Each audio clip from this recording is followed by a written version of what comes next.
નમસ્કાર, આપ જોઈ રહ્યા છો ગુજરાતની નંબર 1 ન્યૂઝ ચેનલ ન્યૂઝ 18 ગુજરાતીને તમામ મહત્વપૂર્ણ સમાચારની સાથે હું છું લુબના ખાન। ગુજરાતી મહત્વપૂર્ણ સમાચાર। ગુજરાતમાં ઠંડીથી રાહત મળશે। 2 દિવસ બાદ ઠંડીમાં ઘટાડો થશે। 8.2 ડિગ્રી સાથે નલિયા સૌથી ઠંડુ શહેર। વાતાવરણ સૂકું રહેશે। 2 થી 3 ડિગ્રી તાપમાનમાં વધારો થશે।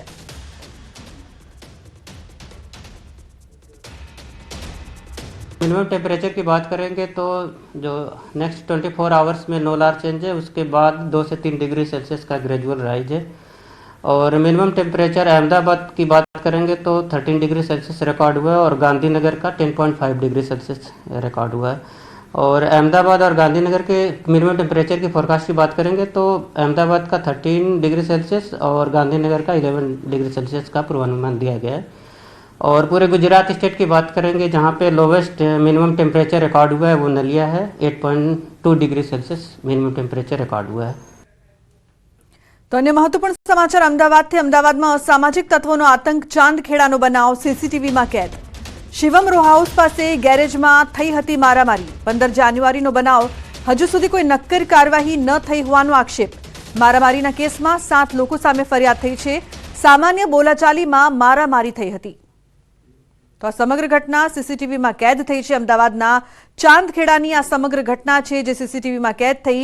શિવમ રો હાઉસ પાસે ગેરેજમાં મારામારી થઈ હતી। આ અંગે ફરિયાદ પણ થઈ હતી, છતાં પણ કોઈ કાર્યવાહી નથી થઈ તેવો આક્ષેપ કરવામાં આવ્યો છે। મારામારીના કેસમાં 7 લોકો સામે ફરિયાદ થઈ છે। તો રાજકોટના આજી જીઆઈડીસીમાં ચડ્ડી બનિયાનધારી ગેંગ ત્રાટકી છે। 3 જેટલા કારખાનાના તાળા તોડીને ચોરી કરવામાં આવી છે। એક કારખાનામાંથી 15 લાખથી વધુની રોકડની ચોરી કર્યાનો અંદાજ છે। થોરાડા પોલીસે સીસીટીવી ફૂટેજ આધારે તપાસ શરૂ કરી છે।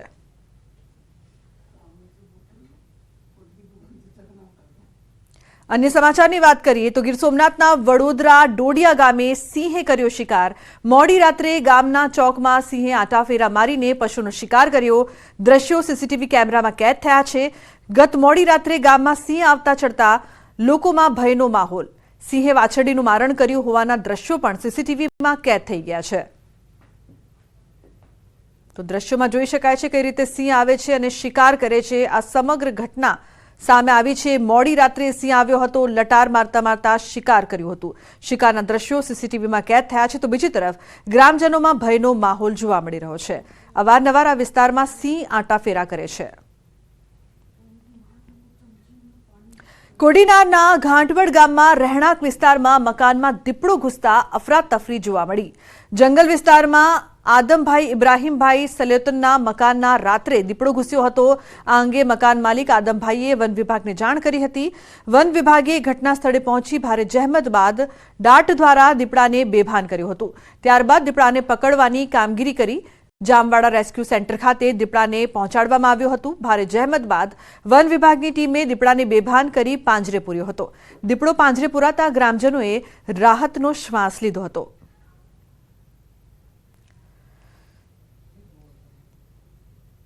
समाचार में आगळ वात गीर सोमनाथनी गीर गढ़डाना हरमडिया गाममां धोळा दिवसे खूनी खेल खेलायो।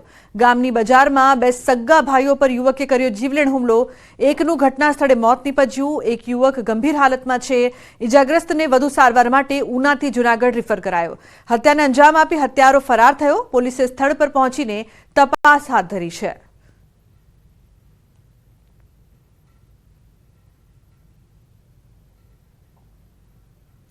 तो राजकोटना गोंडलनी स्कूलनी होस्टेलमां धोरण 10 ना विद्यार्थीने ढोर मार मार्यो होवानो आक्षेप थयो छे।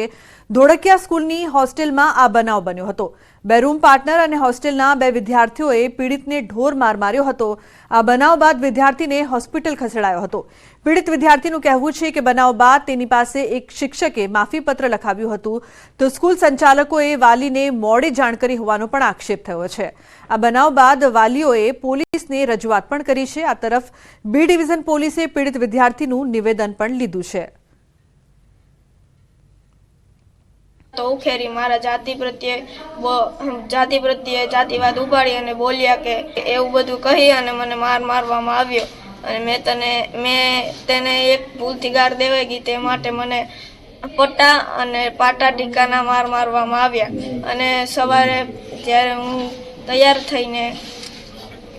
थईने स्कूले गयो ત્યારે મેં મારા ક્લાસ ટીચરને જાણ કરી. ક્લાસ ટીચર અમારા કેમ્પસ ડાયરેક્ટર પાસે લઈ ગયા. એક શ્રુતિ મેડમે મને માફીપત્ર લખાવવામાં આવ્યું અને માફીપત્ર લખાવતા સમયે શ્રુતિ મેડમ એમ કહેતા હતા કે એક હાથે કદી તાળી વાગતી નથી, તારો પણ કંઈક વાંક હશે, એટલે આ બધું થયું છે. એવી રીતે કહી મને ભાઈસરના રૂમમાં લઈ જઈ અને સુવડાવી દેવામાં આવ્યું. પછી મેં જોયા પછી ખબર પડી કે આ લોકોને પટાના માર માર્યા છે, બટકા ભીરા છે અને એવું બધું કર્યું છે. એટલે માનસિક ત્રાસના હિસાબે બહુ એ લોકોએ માર માર્યો હતો અને 2 થી 2.5 કલાકમાં સુધી મને ત્યાં બેહાડી રાખ્યો હતો સાહેબ. તે પછી મને છોકરાને મારા ભેરો કર્યો હતો. પછી મેં છોકરાને પૂછ્યું, કીધું શું થયું બેટા? તો કે મને આ જાતિવાદીના હિસાબે મને માર માર્યો છે અને માને મારવા હાટું બીજા રૂમમાં લઈ ગયા હતા. મારા રૂમમાં મને માર્યો નથી, બીજા રૂમમાં મને માર્યો. અને કાલે રાતે 1:30 વાગે બનાવવા બીનો, બરોબર, કાલે રાતે 1:30 વાગે બનાવ બીનો અને આ દિવસના 4 વાગે મને સાહેબ 4:30 મને ફોન કર્યો.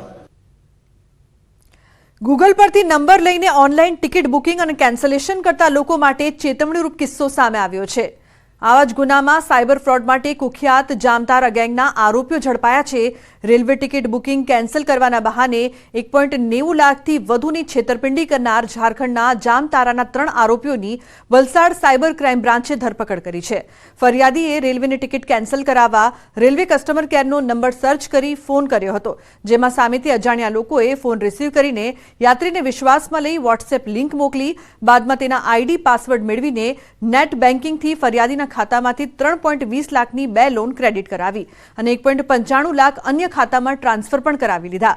ફરિયાદના આધારે પોલીસે તપાસ કરતા આરોપીઓ જામતારા જિલ્લા જેલમાં કસ્ટડીમાં હોવાનું સામે આવ્યું, જેને ટ્રાન્સફર વોરંટથી ધરપકડ કરીને વલસાડમાં લાવવામાં આવ્યા. આરોપીની પૂછપરછમાં અન્ય ગુનાઓના ભેદ પણ ઉકેલાઈ શકે છે.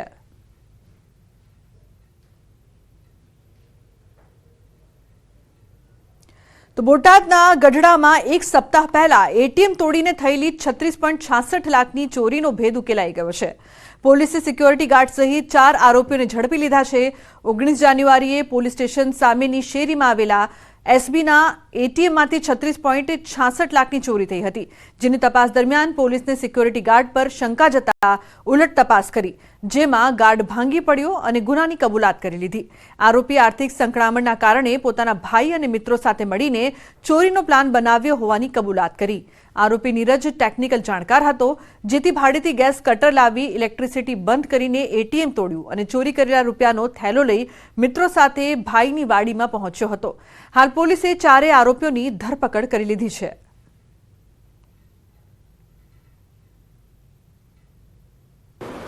હ્યુમન સોર્સિસ અને ટેકનિકલ સોર્સિસના આધારે છેલ્લા 4 દિવસથી તપાસમાં લાગેલા હતા અને આજરોજ આ ગુનાની તપાસના કામે એ જ એટીએમ ગાર્ડ ઉપર એક નીરજ ઉર્ફે ભાણો અર્જણભાઈ ચાવડા, જે સિક્યુરિટી ગાર્ડ તરીકે નોકરી કરે છે, એને આ ગુનાને અંજામ આપેલો છે.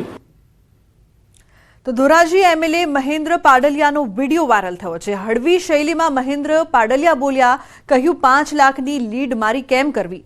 5 લાખની લીડનું અત્યારથી મને ટેન્શન આવી ગયું. ધોરાજી ઉપલેટામાંથી લીડ ન થાય, મારાથી જયેશ રાદડિયા અને જયરાજસિંહને કહેવું પડશે.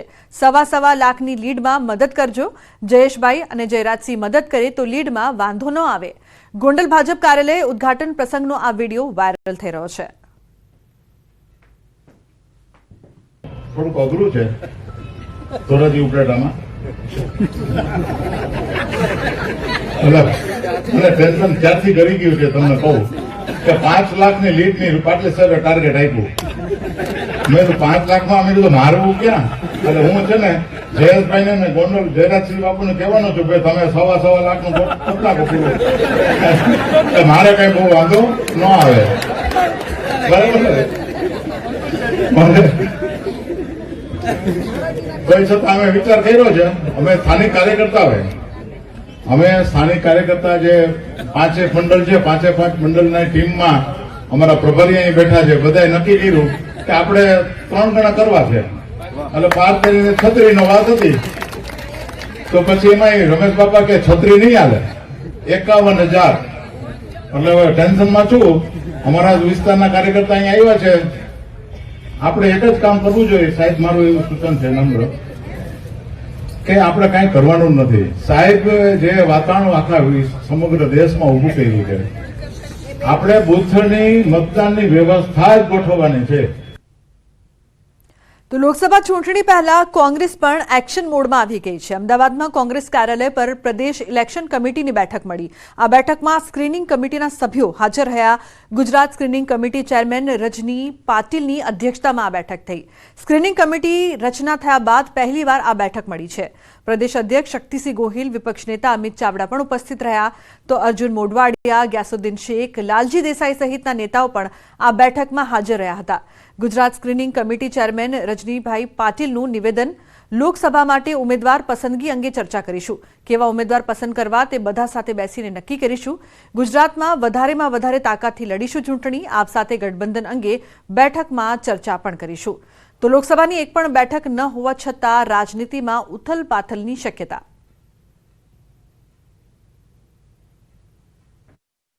हमारी स्ट्रैटेजी यही रहेगी कि हम सबसे अधिक से अधिक ताकत से चुनाव लड़े. मुझे मालूम है कि आप बोलेंगे आपका तो यहाँ पे एक भी सीट नहीं है, लेकिन राजनीति में उथल पुथल होती रहती है and I think we will bounce back. Vadodara Harni boat દુર્ઘટના બાદ સુરત જિલ્લા વહીવટી તંત્ર એક્શનમાં આવ્યું છે અને જિલ્લા કલેક્ટર દ્વારા એક મહત્વની માર્ગદર્શિકા જાહેર કરવામાં આવી છે, જેમાં કેટલીક કડક સૂચનાઓ અને નિયમોનું પાલન કરવા માટેના આદેશ જારી કરાયા છે. હવેથી જે તે બોટ કોન્ટ્રાક્ટર દ્વારા સ્થળ ઉપર તાલીમબદ્ધ તરવૈયાઓ રાખવા માટે આદેશ કરવામાં આવ્યા છે. માર્ગદર્શિકા અનુસાર જે તે બોટ કોન્ટ્રાક્ટર દ્વારા તાલીમબાદ માણસોને રાખવા, કેપેસિટી કરતાં વધુ માણસોને ન બેસાડવા, વધુ લાઈફ જેકેટ રાખવા, સ્ટાફને પૂરતી તાલીમ આપવી જેવા અનેક મુદ્દાઓનો સમાવેશ કરવામાં આવ્યો છે. જો કે આ માર્ગદર્શિકાનું પાલન ચુસ્ત રીતે થાય છે કે નહીં તે અંગે મોટો પ્રશ્ન ઉપસ્થિત થઈ રહ્યો છે. એટલું જ નહીં પરંતુ નિયમો અને આદેશોનું પાલન ન કરનારા લોકો વિરુદ્ધ કડક કાર્યવાહીની ચીમકી પણ ઉચ્ચારવામાં આવી છે.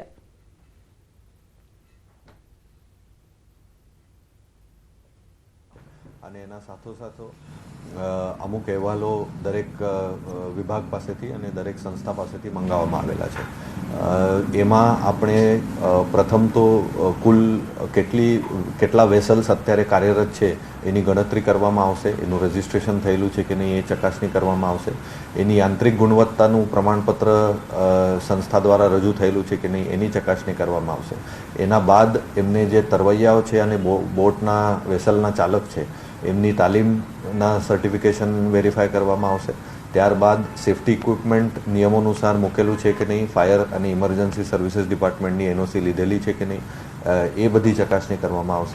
વડોદરા હરણી ખાતે બનેલી બોટ અકસ્માતની ઘટના બાદ સુરત કલેક્ટર સફાળા જાગ્યા છે અને બોટને લઈને નિયમો નવા બનાવવામાં આવ્યા છે. ખાસ કરીને કલેક્ટર દ્વારા બોટિંગ માટેની માર્ગદર્શિકા જાહેર કરવામાં આવી છે. બોટિંગ કોન્ટ્રાક્ટ ધરાવતા વ્યક્તિઓએ તાલીમબદ્ધ કર્મચારીઓ રાખવા માટેના આદેશ કર્યા છે. સાથે સાથે જે બોટ છે તેમાં જેટલા મુસાફરોની કેપેસિટી હોય તેના કરતાં વધુ મુસાફરો ન બેસાડવાની સૂચના આપવામાં આવી છે. અને સૌથી મહત્ત્વની વાત કરવામાં આવે તો જે બોટમાં બેસે છે તે લોકોને સેફ્ટી જેકેટ એટલે કે જેટલા વ્યક્તિ છે તેના કરતાં વધુ સેફ્ટી જેકેટ રાખવા માટેની સૂચના આપવામાં આવી છે. બોટ સંચાલક સાથે સંકળાયેલા કર્મચારીઓને જરૂરી તાલીમ આપવા માટેની માર્ગદર્શિકા જાહેર કરી છે. નિયમ અને નીતિ નિયમોનું પાલન કરવા માટેની સૂચના આપવામાં આવી છે. એટલે કે બરોડા ખાતે બનેલી ઘટના સુરતમાં ના બને તેને લઈને માર્ગદર્શિકા જાહેર તો કરવામાં આવી છે, પણ જોવાનું એ રહ્યું કે ઘટના બાદ આ માર્ગદર્શિકા અથવા તો નિયમોનું કેટલું અને ક્યારે પાલન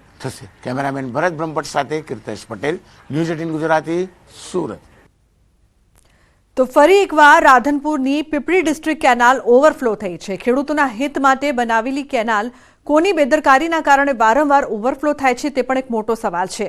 હાલ આ કેનાલ ઓવરફ્લો થતાં 15 વીઘા વિસ્તારમાં પાણી ફરી વળ્યું છે, જેના પગલે ખેડૂતોને મોટા પ્રમાણમાં નુકસાન થયું છે. ખેડૂતોના મતે અધિકારીઓની બેદરકારીના કારણે વારંવાર આ નુકસાન તેઓને વેઠવું પડે છે. માટે વહેલી તકે આ પ્રશ્નનો ઉકેલ આવે તેવી ખેડૂતો માંગ કરી રહ્યા છે. અમદાવાદથી પીપળી ડિસ્ટ્રિક્ટ તરફ જતી કેનાલ ઓવરફ્લો થવાથી ઘઉં, રાયડા અને મકાઈ ને રચકો ને